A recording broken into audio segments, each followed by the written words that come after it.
Dans la nuit du 16 au 17 janvier, une jeune femme de 20 ans a perdu la vie dans un accident de voiture impliquant un véhicule à sens inverse. C'était pas juste une amie, c'était pour moi une petite sœur.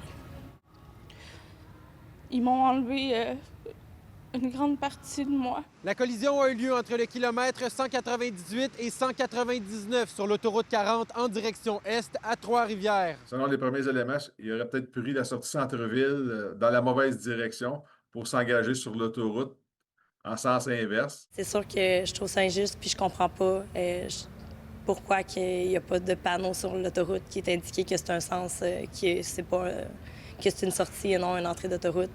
J'ai passé ce matin, puis il n'y a pas d'indication qui indique qu'on ne peut pas passer dans cet envoi-là. C'est injuste. Il n'y a même pas de mots pour dire. C'est la plus grande injustice que j'ai connue. Je suis fâchée.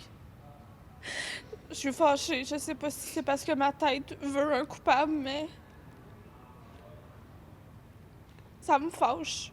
Parce que je peux pas concevoir que tu peux aller sur l'autoroute à sens inverse, croiser des autos puis pas te rendre compte. Puis à la place de tout ça, tu pèses sur le gaz puis t'avances plus vite. Le conducteur du véhicule fautif, un homme de 26 ans, aurait de graves blessures, mais on ne craindrait pas pour sa vie. Pour le passager du véhicule, seulement des blessures mineures. Il y a une enquête qui se poursuit là, pour les causes et les circonstances précises de la collision. Le jeune homme de 26 ans pourrait faire face présentement à des accusations de conduite dangereuse causant la mort. Selon des informations transmises à Nouveau Info par des proches de la victime, la jeune femme aurait quitté le domicile de son copain et il ne se serait jamais rendu jusqu'à chez elle. Toujours partante pour tout, ouverte d'esprit. Il n'y avait aucun jugement avec elle. C'était vraiment... C'était facile d'avoir une discussion avec elle, c'était facile d'être son amie. Ça a été facile pour moi de vraiment l'accepter dans ma vie. Elle était vraiment nulle avec les mots. Quand j'avais de la peine, elle avait rien à dire, mais juste le fait qu'elle était là, ça changeait tout.